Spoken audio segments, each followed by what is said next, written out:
Hello everyone. चलिए start करते हैं 10 जून 2024 के करंट अफेयर को।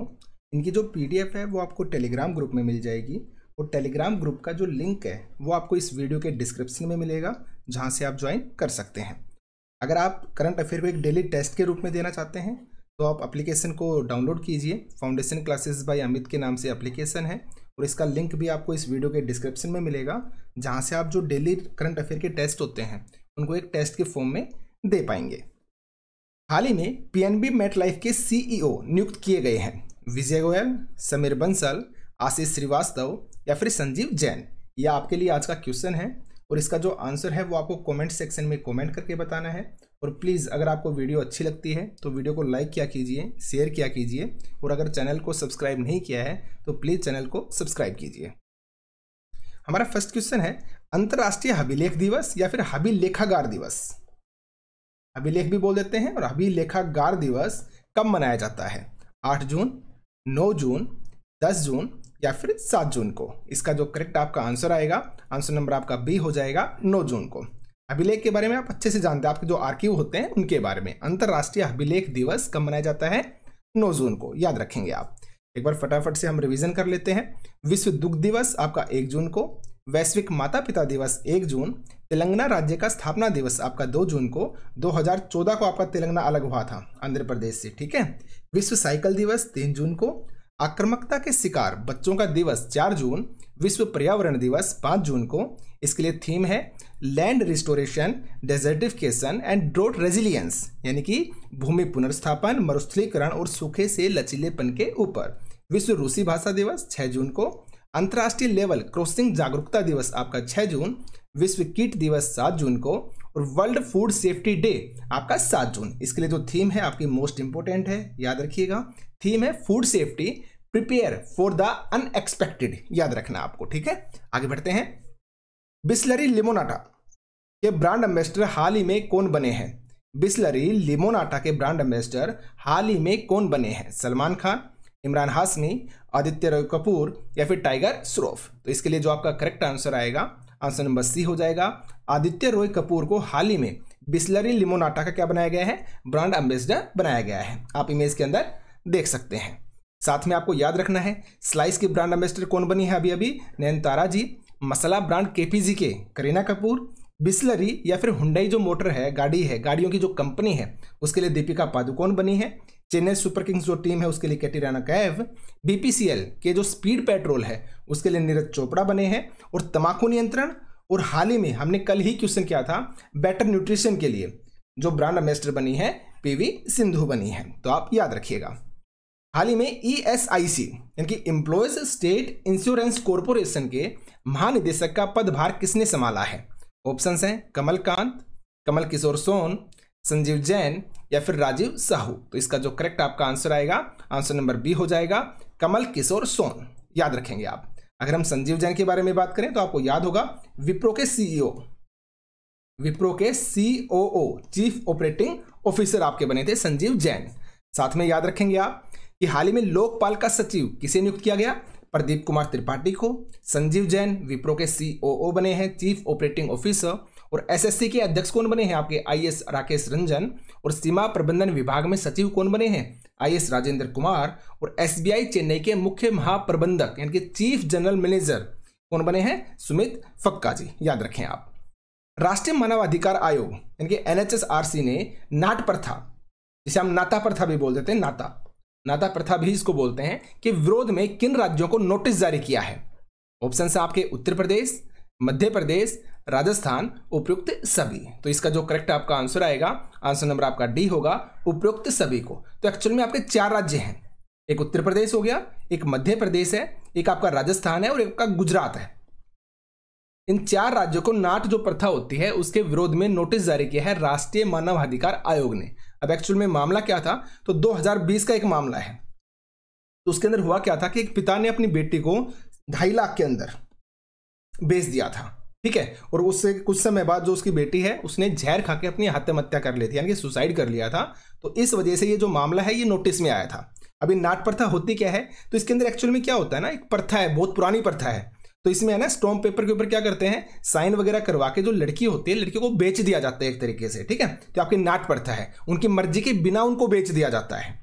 तो 2.5 लाख के अंदर एक पिता ने अपनी बेटी को बेच दिया था, उसकी वजह से ये मामला नोटिस में आया, क्योंकि उस लड़की ने क्या कर ली थी, आत्महत्या, सुसाइड कर ली थी, ठीक है। तो आपकी नाट प्रथा है जो मेनली कहाँ पे, आपके मध्य प्रदेश में, उत्तर प्रदेश में, गुजरात में और आपके राजस्थान में, यहाँ पे सबसे ज्यादा प्रचलित है। और शादी की आड़ में अक्सर स्टाम्प पेपर पर लड़कियों को बेचना इसमें शामिल होता है, ठीक है। खासकर जो महिलाएं हैं या जो नाबालिग लड़कियां हैं उनके लिए है ये, ठीक है, याद रखेंगे आप।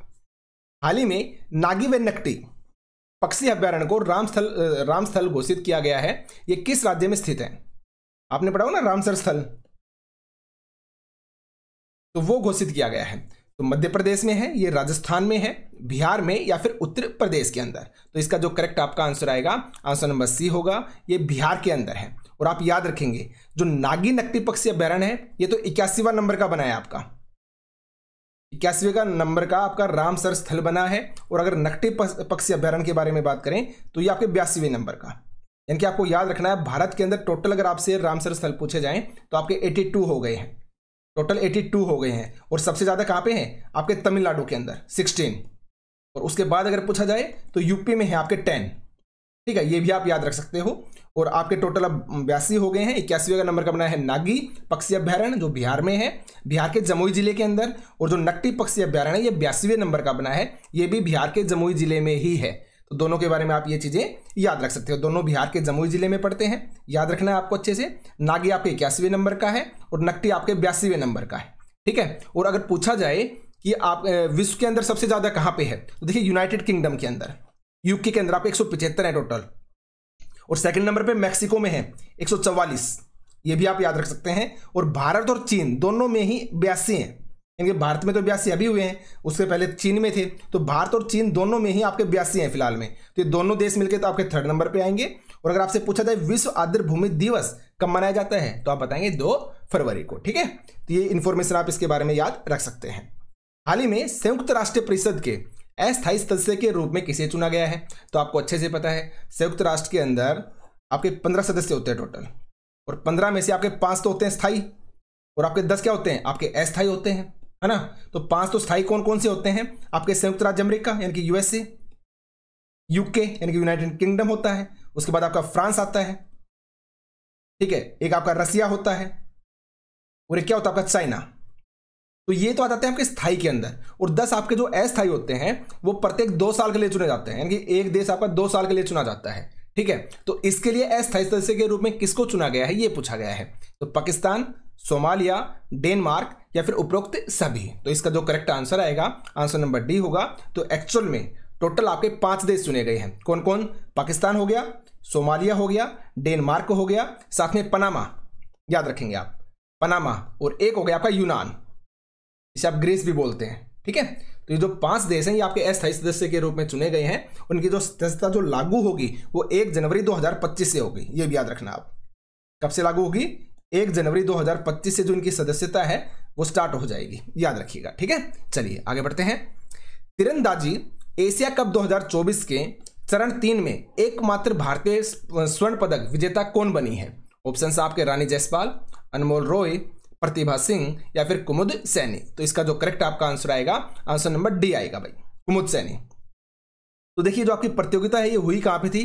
तो आपका दक्षिण कोरिया का एक शहर है सुवोन, सुवोन के अंदर ही आपकी हुई थी। और देखिए पदक तो आपके काफी जीते गए थे, लेकिन सारे एक टीम के अंदर जीते गए थे। तो जो एकल बोलते हैं ना व्यक्तित्व या व्यक्तिगत तौर के ऊपर अगर बोला जाए या अकेले ने किसी ने जीता था, तो एकमात्र भारतीय स्वर्ण पदक जीता था और उनका नाम क्या था? कुमुद सैनी।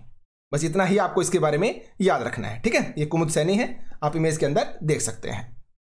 लगातार तीसरी बार कैनेडियन ग्रैंड प्रिक्स को किसने जीता है? तो आपको अच्छे से पता है, जो फॉर्मूला 1 आपकी रेसिंग गाड़ी होती है उनकी रेस होती है ये। तो मैक्स वर्स्टापन ने जीता, लैंडो नॉरिस ने, जॉर्ज रसेल ने या फिर लुइस हैमिल्टन ने। तो इसके लिए जो आपका करेक्ट आंसर आएगा, आंसर नंबर फर्स्ट होगा, मैक्स वर्स्टापन ने इसको जीत लिया है। अगर मैं आपसे पूछूं तो किस टीम के लिए खेलते हैं ये? तो रेड बुल जो आपकी टीम होती है उस टीम के लिए खेलते हैं, ये भी आप याद रख सकते हो। तो ये लैंडो नॉरिस है ना, इससे 3 सेकंड आगे थे, सिर्फ 3 सेकंड का फर्क था। तो सेकंड नंबर पर कौन आए? लैंडो नॉरिस आए, ये भी आप याद रख सकते हैं। साथ में अगर आपसे पूछा जाए, जैसे लुइस हैमिल्टन की बात करता हूं मैं, तो किस देश से है? अगर मैं आपसे पूछूं तो ये इंग्लैंड से है, कहां से हैं? इंग्लैंड से। अगर जॉर्ज रसेल की बात करें तो ये ब्रिटिश है, ठीक है। अगर हम मैक्स वर्स्टापर जिसने रेस जीती है, अगर हम उसी के बारे में बात करते हैं तो बेल्जियम व डच, बेल्जियम व डच दोनों के हैं इनके पास, ठीक है। बेल्जियम व डच के ड्राइवर हैं ये आप याद रख सकते हो। और हम लैंडो नॉरिस की अगर बात करते हैं तो ये भी ब्रिटिश और डच है, ब्रिटिश और बेल्जियम, ब्रिटिश व बेल्जियम, ठीक है। तो ये भी आप इनके बारे में याद रख सकते हैं। तो चलिए इसका जो करेक्ट आंसर क्या आएगा आपका? मैक्स वर्स्टापन आएगा। रेड बुल टीम के लिए खेलते हैं तो ये जीत चुके हैं। भारत ने अमेरिका, जापान और किस देश के साथ बायोफार्मास्यूटिकल गठबंधन शुरू किया है? अब बायोफार्मास्यूटिकल क्या होता है? ये आपकी दवाई, यानी इनके अंदर ये एक तरह से दवाई बनाएंगे। कोविड-19 के अंदर आपको पता है दवाइयों की कमी हो गई थी, ये देश मिलके एक दवाई बनाने के, यानी कि दवाइयों के बारे में सोच रहे हैं, दवाई बनाने के बारे में सोच रहे हैं। तो इन्होंने आपस में समझौता किया है, गठबंधन बनाया है। तो भारत, अमेरिका, जापान और एक देश और आपका और शामिल है। तो उस देश का नाम क्या है ये पूछा गया है। तो इराक, रूस, चीन, दक्षिण कोरिया। तो इसका जो करेक्ट आपका आंसर आएगा, आंसर नंबर डी हो जाएगा, दक्षिण कोरिया शामिल है, ठीक है। तो याद रखना आपको। और इनकी पहली बैठक कहां पर हुई थी? तो फार्मास्यूटिकल प्रदर्शनी जो बायो अंतरराष्ट्रीय सम्मेलन 2024 में हुआ था, कहां पे? संयुक्त राज्य अमेरिका के सैन डिएगो में। तो अगर इनकी पहले गठबंधन की पहली बैठक पूछी जाए तो यूएसए के सैन डिएगो, यूएसए के सैन डिएगो के अंदर इनकी ये पहली बैठक हुई थी, आप याद रख सकते हैं। आगे बढ़ते हैं। हाल ही में किसने Dilip Bose life time achievement award या पुरस्कार जीता है? तो नरसिंह, रोहिणी लोखंडे, दोनों या फिर इनमें से कोई नहीं। तो इसके लिए जो आपका करेक्ट आंसर आएगा, आंसर नंबर आपका सी हो जाएगा। दोनों ने जीता है, नरसिंह और रोहिणी लोखंडे। और ये जो अवार्ड है कौन देता है? तो all India tennis association, all India जो टेनिस एसोसिएशन है वो इस अवार्ड को देती है। और ये अवार्ड कब स्टार्ट किया गया था? तो 2002 में दिलीप बोस के नाम पर इस पुरस्कार को स्टार्ट किया गया था, ठीक है। तो याद रखेंगे दोनों ने ही इस अवार्ड को जीता है। आगे बढ़ते हैं। एनपीसीआई ने यूपीआई भुगतान शुरू करने के लिए किस देश के बैंक के साथ समझौता किया है? यानी national payment corporation of India ने यूपीआई भुगतान के लिए किस देश के साथ समझौता किया है? बेलारूस, सिंगापुर, कतर या फिर पेरू। तो इसके लिए जो करेक्ट आपका आंसर आएगा, आंसर नंबर डी हो जाएगा, पेरू के साथ किया है, याद रखें, ठीक है। अब रिवीजन को देख लेते हैं हम फटाफट। ये आपके आज के मोस्ट इंपोर्टेंट क्वेश्चंस थे। तो हाल ही में ग्रीन डे के बेटर न्यूट्रिशन ब्रांड की ब्रांड एम्बेसडर कौन बनी है? पीवी सिंधु बनी है। EY world entrepreneur of the year award मिला है किसको? विलन सुबैया को मिला है। AJT जॉनसन जिनका निधन हो गया, एक जीव विज्ञानी थे। एलन स्कार्फ जिनका निधन हो गया, एक अभिनेता थे, एक एक्टर थे हॉलीवुड के, याद रखेंगे आप। आंध्र प्रदेश के मुख्य सचिव का पदभार नीरव कुमार प्रसाद ने। और कुश्ती रैंकिंग सीरीज 2024 में रजत पदक किसने जीता है? अमन सहरावत ने, ये भी आप याद रखेंगे। हाल ही में महारानी मंदिर जिसमें आग लग गई थी, जम्मू कश्मीर के गुलबर्ग में है, जम्मू कश्मीर के गुलबर्ग में स्थित है। इस वर्ष के आरबीआई के अनुसार जीडीपी वृद्धि दर का अनुमान कितना है? 7.2%। हाल ही में ब्रह्मोस के किस पूर्व इंजीनियर को उम्र कैद की सजा सुनाई गई? निशांत प्रदीप कुमार अग्रवाल को। हाल ही में पीएनबी मेटलाइफ के सीईओ कौन नियुक्त हुए हैं? समीर बंसल जी। हाल ही में फ्रेंच ओपन का खिताब किसने जीता है महिलाओं में? इगा स्विटेक ने। और हाल ही में संयुक्त राष्ट्र द्वारा किन देशों को बच्चों के खिलाफ अपराध करने वाले देशों में शर्मिंदगी सूची में शामिल किया है? सेमलेस सूची में इजराइल व हमास को। ISSF विश्व कप म्यूनिख में सरबजोत सिंह ने कौन सा पदक जीता? स्वर्ण पदक जीता है। इनाडू ग्रुप के संस्थापक जिनका हाल ही में निधन हो गया, रामोजी राव है। इन्होंने रामोजी राव फिल्म सिटी जो आपकी बनाई है, तो मीडिया के बहुत ही एक बोलते हैं ना उम्दा क्या थे, एक प्रशंसक थे बोल सकते हैं आप, जिन्होंने बहुत कुछ किया है मीडिया के लिए भी और फिल्म सिटी के लिए भी। हाल ही में राष्ट्रीय एकता के पुल का अनावरण कहां पर किया गया? हंगरी के अंदर। हाल ही में रेट्रो रिवाइल नामक प्रदर्शनी का जो आयोजन हुआ है संयुक्त अरब अमीरात में हुआ है। और हाल ही में कौन सा देश भारत का शीर्ष तेल आपूर्तिकर्ता बना है? रूस बना है। और किस देश के अंतरिक्ष यात्री ओलेगे कोनोनेको ने अंतरिक्ष में 1000 दिन पूरे किए हैं? तो ये रूस के हैं, ठीक है। तो ये आपकी आज की करंट अफेयर थी। और अगर आप वीकली करंट अफेयर देखना चाहते हैं तो 29 मई से लेकर 6 जून तक की आपकी अपलोड हो चुकी है। आप प्लेलिस्ट में जाएंगे, वहां आपको वीकली करंट अफेयर के नाम से प्लेलिस्ट मिलेगी, तो उसको आप देख सकते हैं। चलिए भाई आज के सेशन में इतना ही, धन्यवाद।